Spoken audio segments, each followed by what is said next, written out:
Right, hello everyone, and welcome to the next SAT webinar by Elite Home Tutoring.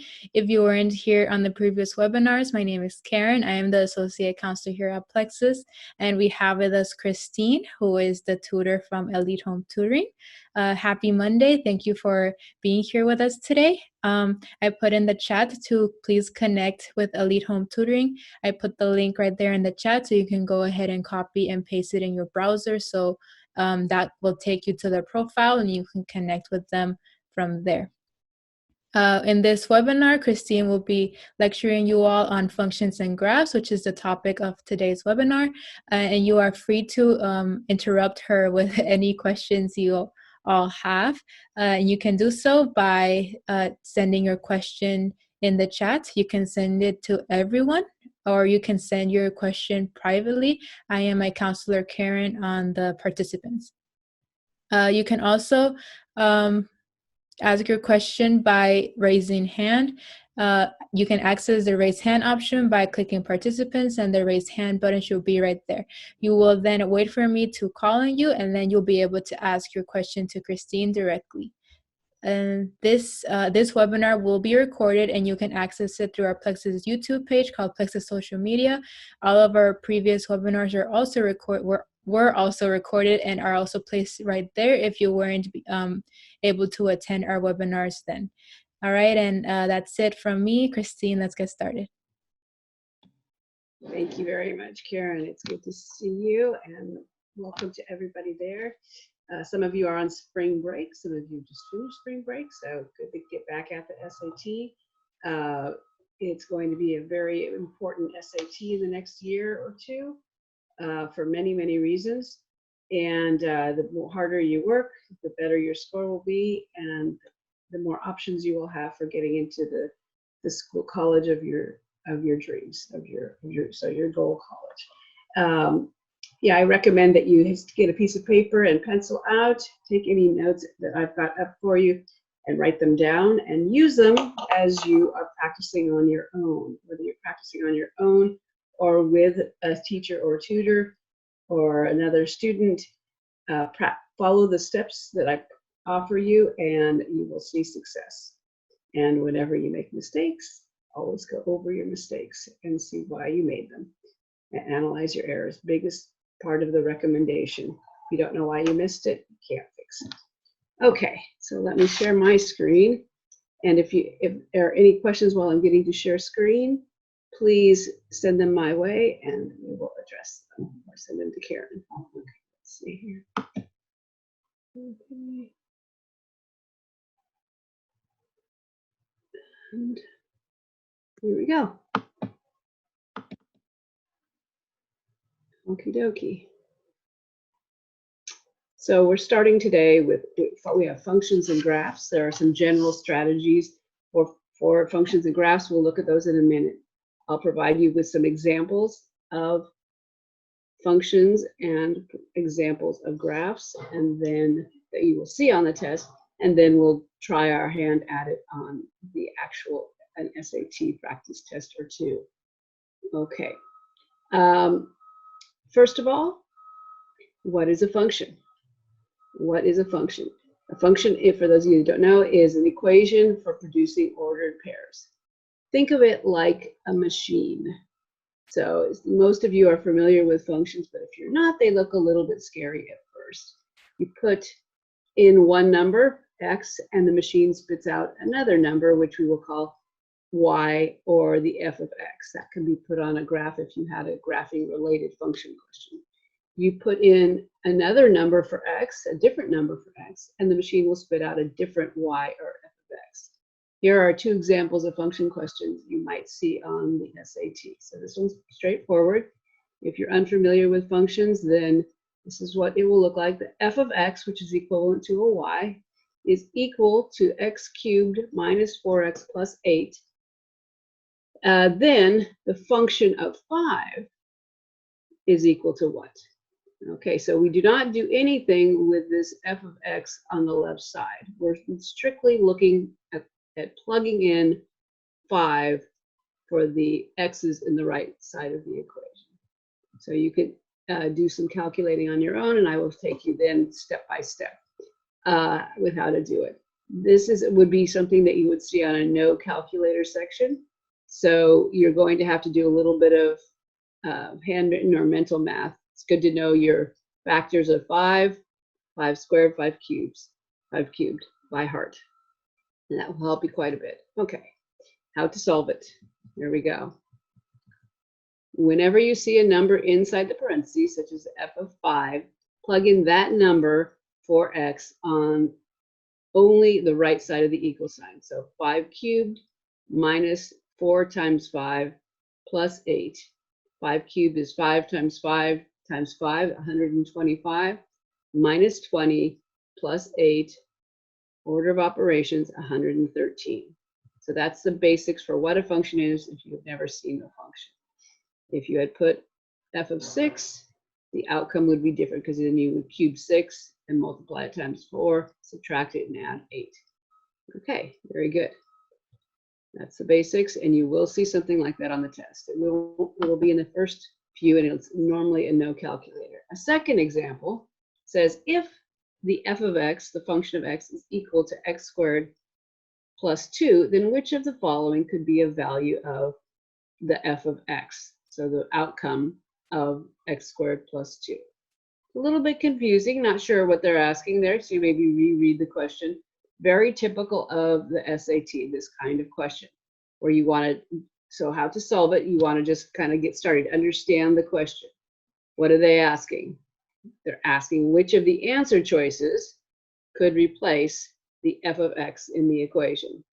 So what, and then remember that there's only one correct answer. So even though we're not 100% sure where we're headed, why all of them may not work, we know that only one is correct for this to be a valid question.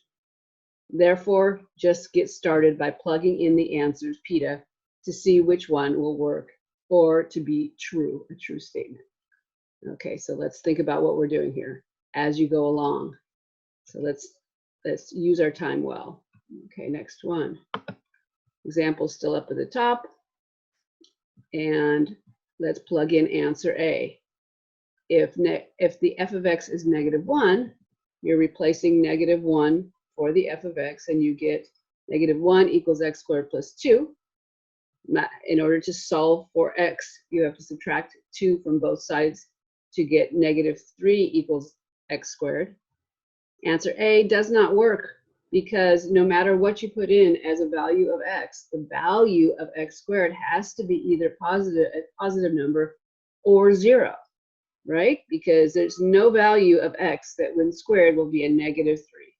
Impossible. Now we understand the question a little better. Oh, negative numbers won't work. Now go to option B. 0, I plugged in 0, is equal to x squared plus 2. Subtract 2 from both sides to get -2 equals x squared. Answer B cannot work because we still have a negative number on the left side of the equation, and no matter what you put in as a value of x, the value of x squared has to be either positive number or 0. And then next, answer C, 1. So we're down to 1 and 2. They are positive numbers. 1 equals x squared plus 2. Subtract 2 from both sides. -1 equals x squared. Answer C does not work either because we still have a negative number. No matter what you put in as a value of x, the value of x squared has to be either positive or negative, or 0, excuse me, and -1's not going to work. So answer D better work, or else we did something wrong. Okay, so let's go. Don't just assume it's going to be answer D. Make sure it works. It's only going to take you about 20-30 seconds to fill in. D2 equals x squared plus 2. Subtract 2 from both sides to get 0 equals x squared. Answer D works. We can correctly solve the equation by plugging in 0 in for x, making it a true statement at 0 equals 0. So it's quite possible that you could start by plugging in answer A, and then when you saw the outcome of being negative, it might have allowed you to say, I'm going to jump all the way to the biggest number here because only one answer is true, and skipped plugging in for B and C and go straight to D. That's a good, as you practice more, you'll see that there are ways in order to to save some time, which is what they're also testing you on. Can I save time? At the beginning of this, we weren't quite sure what they were saying. Now we realize in order for it to be a true statement, it has to be a value of at least 2. Okay, that's a typical. On graphing questions. So the function graphing one portion of the test. They are not in any particular order except for difficulty, unfortunately. It's not like you can get all the function questions done, then move to graphing, throw them at you, just so you kind of keep you moving. Okay, questions from graphs with the actual picture of a graph on them will be about slope. So you know what a slope of a line is using slope-intercept form, y equals mx plus b. But on a graph, a positive slope is pointing up, the line is pointing up, negative slope pointing down, basics, but you still need to refresh. They will test you on parallel and perpendicular lines, and we'll take a look at a question or two of those. Parallel lines will have the same slope. Perpendicular lines will have the negative reciprocal slope. Negative reciprocal means the opposite sign, and you flip it. So if their first slope is 2, then perpendicular line would be a negative reciprocal, negative 1 over 2. That's what negative reciprocal means. So if they ask you a question related to that and they give you an equation and a graph, you know what you need to do to find the perpendicular line. Okay, another very common type of question on a graphing section.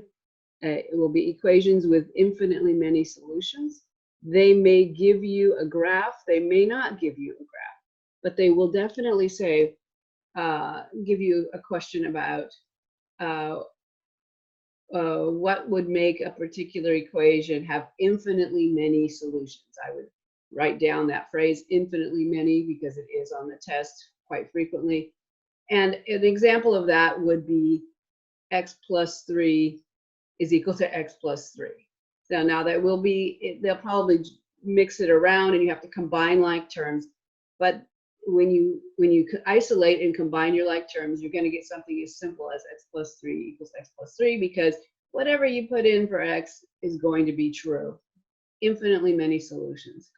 In a 2-equation example, a system of equations, you will have 2 equations such as x plus y is 4, and then 2x plus 2y is equal to 8. And you're like, what do they mean infinitely many solutions? The second equation here is a multiple of the first equation. So if we multiplied the first equation by 2, we would get the second equation. So if they leave one portion of the second equation blank, maybe they don't put in a 2 or an 8, and they say what value of B or C has to be put in there in order for this system of equations to have infinitely many solutions, you would want to say, okay, I need to make this a multiple of this first equation, and that's how you solve there. We'll do an example of that, and very common on the test. If you don't know the terminology, you can get stumped on it. The opposite, equations with no solutions at all. This is a great one. For example, 2 parentheses x plus 3 is equal to 2x plus 5. The reason that we have an equation with no solutions is that when we distribute the 2, we get 2x plus 6 and 2x plus 5. No matter what you put in for x, they can never be equal to each other. There are no solutions. So again, on the test, it might say what value of, say, for example, the 5 in the first equation, it will not say 5, like 2x plus c perhaps, will make this equation have no solutions. And then you would have to put in the number that would make them not equal to each other. Okay, or another 2-equation example for an equation with no solutions is parallel lines. Parallel lines on a graph means they have the same slope. Parallel lines are never going to meet. So therefore, in order to find a solution that will make them have no solutions, when you have two systems of equation, a system of equation, make sure that the slope is the same in order to have the same slope, therefore they're parallel, therefore they will never meet. Okay, we're going to go to some practice now. Any questions about any of those, anything you want me to clarify before we move on? Okay, here are our strategies. Please write these down as we go. They are repetitive from the other math sections, but I still stress them. First, look at and compare the answer choices to help you understand what the question is asking you to do. Sometimes the question is very wordy, and unless you take a look at the answers, you don't really know where it's headed. And so then take a look at that first. That will help you quite a bit. Then, when possible, plug in the answers. Pita. Plug in the answer choices. It will save you time. You don't necessarily have to create an equation. And then number 3, plug in numbers for variables when useful. And number 4, particularly with graphs, plug in appropriate numbers from the graph into the equation in order to answer the answer choices. For example, if they give you 4 equations in your answer choices, and they say, which of these equations could be the equation for this graph? Then plug in from the graph where some points are on the line into the equation. That will help you to find a solution very quickly. And then number 5, use a process of elimination to help narrow down your choices. And especially if you're a little stuck, once you have an answer, always go back to the question to ensure you're answering what the question asked for. Okay. Strategy. Write them down, and we will switch screens. Okay. This is from practice test 2. And I've written some work on an actual question from the test. This is in the calculator section, so you could use your calculator if necessary. It's a function question. A function f satisfies f of 2 is 3, and the f of 3 is 5. A function g satisfies the g of 3 is 2, and the g of 5 is 6. What is the value of the function of the f of the g of 3? Okay, a little convoluted if you haven't done these, but the key is to always, always, always start with the inside function. The inside function is the one in the innermost part. So we're starting with the g of 3. What is the g of 3? Okay, this is kind of a definition here. The g of 3, the function of 3, go up to our question. The g of 3 is 2. That's what it tells us. Straightforward. Okay, now go to the outside function, the function f of 2. Why is the f of 2? Because we already said that the g of 3 is 2. So the function of 2, go back to our definition, up at the top, the f of 2 is 3. So therefore, our answer is what is the value of the function of 3? The answer is b, because the function of 2 is 3. So start from the middle, practice these, they will become easy for you. They won't look so confusing. Any question on that? Okay.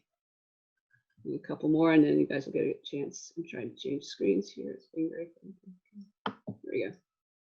Nope, it didn't do it. Thank you. Okay, next one.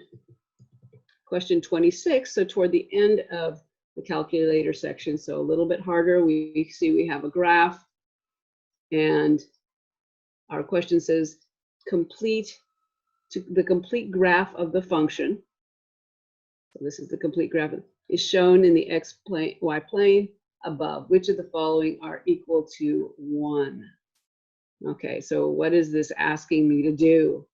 Reread. The complete graph is shown on the plane above, which is equal to 1. Now look at my answer choices. Oh, so they're asking me when is the value of y, or the function of x, equal to 1 in this equation. So let's plug in to the graph from the answer choices.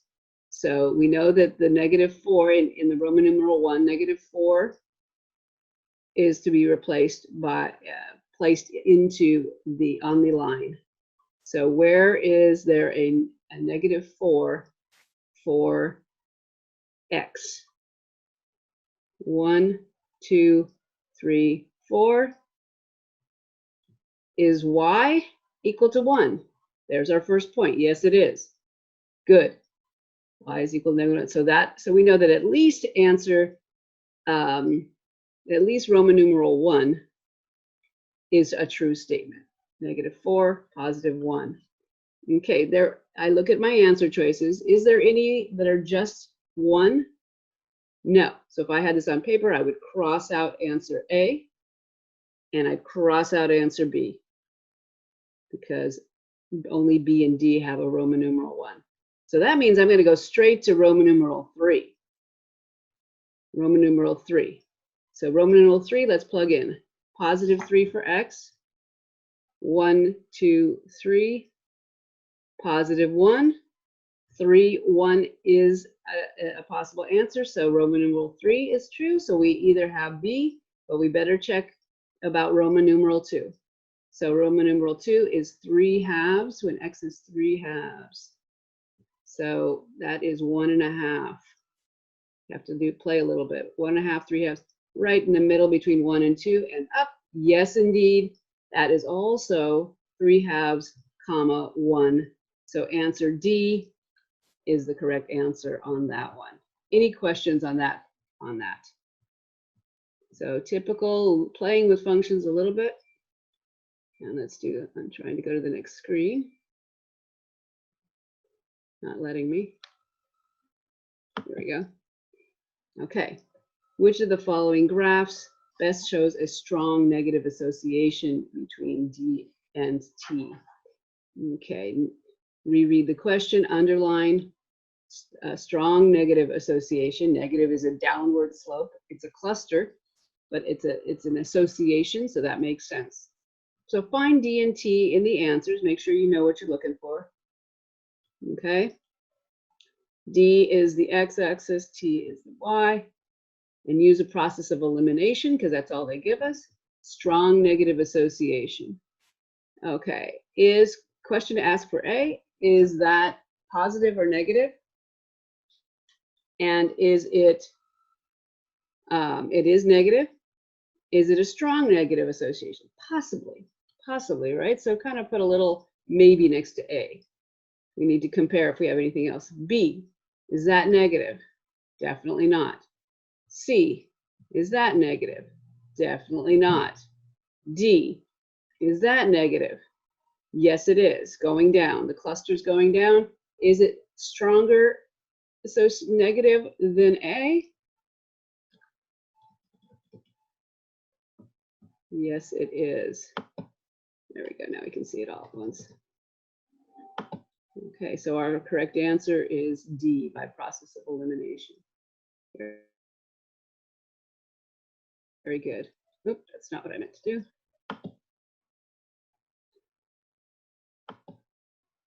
Back to my board.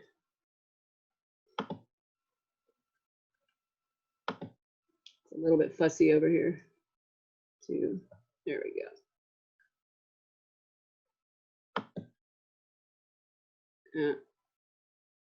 Sorry about that. My shares hovers over the. Okay. Excellent. Okay. Now, guys, it's your turn here. Okay. So work on this one. And then I'll give you all a chance to vote and to see what you do. So if the f of x is -2x + 5, what is the function of -3x equal to? I'm going to give you no clues on this one. Feel free to send me your answer privately once you're done.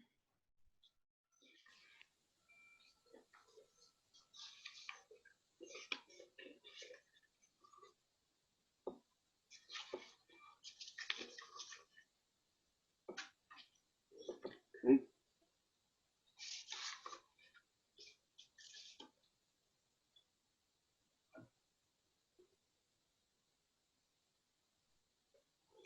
Okay. Any votes? Not yet. Okay.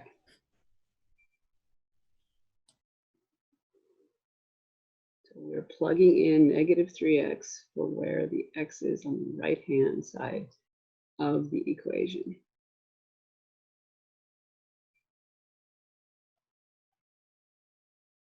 Okay, 20 more seconds.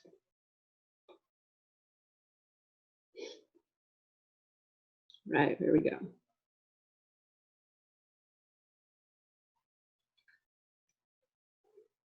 Plug in negative 3x for in the place of the x on the right hand of the equation, side of the equation.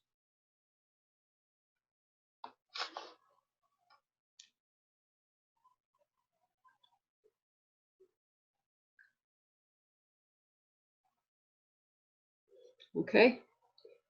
And what votes do we have? Only 1B. Okay, let's find out.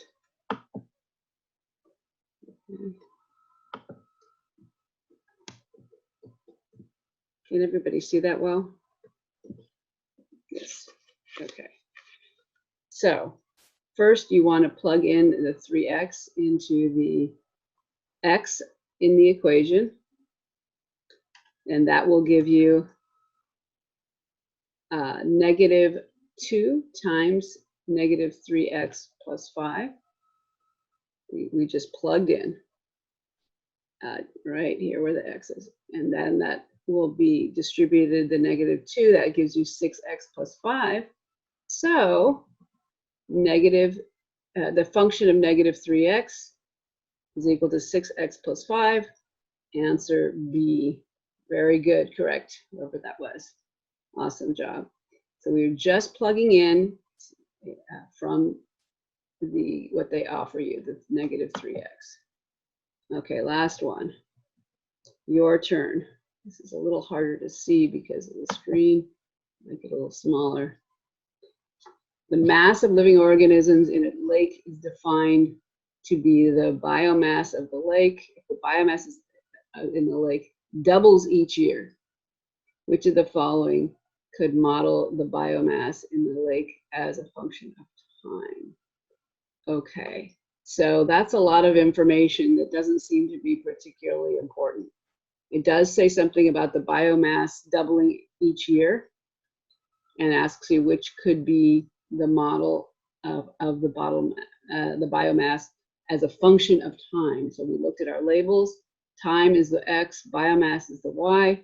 Think about your slope, and O represents 0, 0. So no time, no biomass. So compare your answers, and I'll give you a few more, a minute or so to think about it.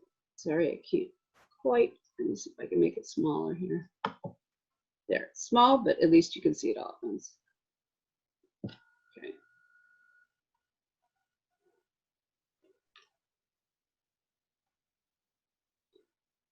So eliminate the ones you can.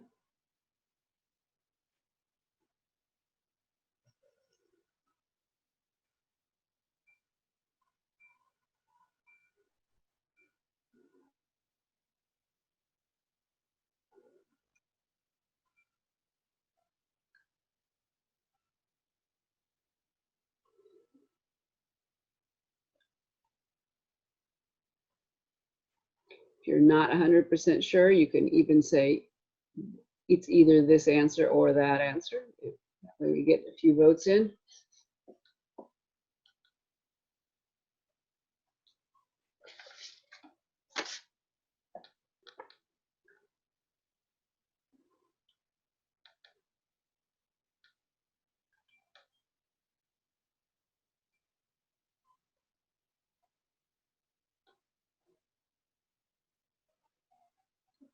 Don't see votes. Anybody have any questions that would help to clarify it on this question in particular?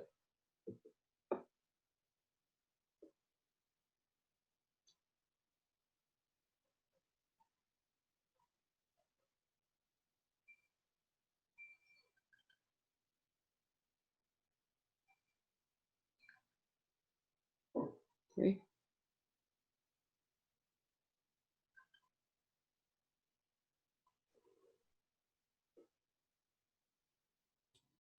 Let's wait 10 more seconds. Okay.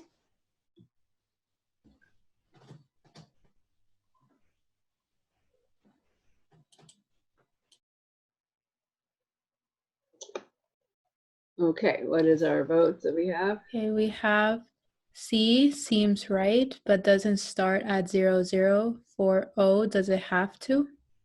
Well, it's actually kind of like an answer and a question. Yeah, awesome. Yeah. Awesome. Good thought. I think it's good to notice. I will go to the answers in a second. C is correct. And it is good to notice that A and B start at 00 and C does not. So that was good that you noticed because A is incorrect. Okay, so you noticed your X and Y labels. You used a process of elimination. Is it linear or exponential? It's exponential because it's doubling every year. So that's not a straight line, which that makes A wrong for that reason. Let's look at what we have here. Biomass has to start at a positive value on this graph, and it also shows linear growth. So it has to start, it cannot start at 00. If there's any, it has to start on something positive. So that's the reason it can't be 00. B is also incorrect because it's not a function. You have more than 1.4 where it doesn't grow, where the biomass doesn't grow. It's not a function. And for however much time, even a portion of a year that it grows, that goes by, it has to increase. The slope needs to increase. So B is incorrect because it's not a function for that reason. C is exponential and it is positive, so it's a keeper. D is a straight line. It does not stay the same over time. Biomass is not a function of time where it increases. So D is incorrect, and for that reason, it is answer C. Okay, very good. Those that did figure it out, and the 00 was important. Okay. Well, I wanted to get to a couple more, but our time is up for today. If we have time next time, we will go back. We can offer up a little bit of a catch up next time if possible. Next time we meet on Wednesday, we will be looking at advanced arithmetic. So it is arithmetic, but it is advanced, and the questions are tricky again. If you didn't get all of the information down, please go to the recording, which I believe is on YouTube, and take a look at it, jot down those important details and notes. And are there any last questions for us?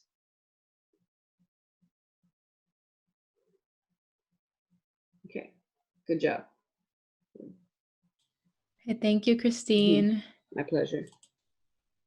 Okay, all right. Here are some ending notes for everyone.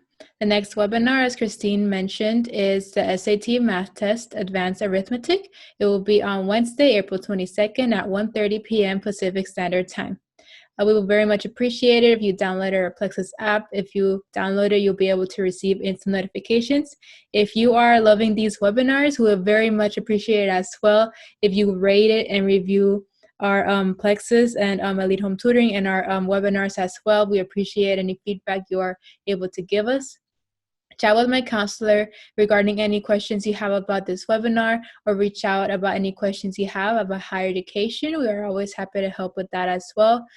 Connect with Elite Home Tutoring on Plexuss. As I mentioned in the beginning of the webinar, I put the link in the chat so you can access it through there. Another way you can access it is by clicking their logo at the top of the Plexuss newsfeed page. You can click it and it will take you to their profile so you can connect with them from there. Also, let your friends know about the upcoming webinars. These webinars the next upcoming webinars will be on the math test. So we very much appreciate it if you let your friends know. And that is it from me. Thank you very much for joining us today. We will see you all on Wednesday for the SAT Math Test Advanced Arithmetic. Bye, everyone.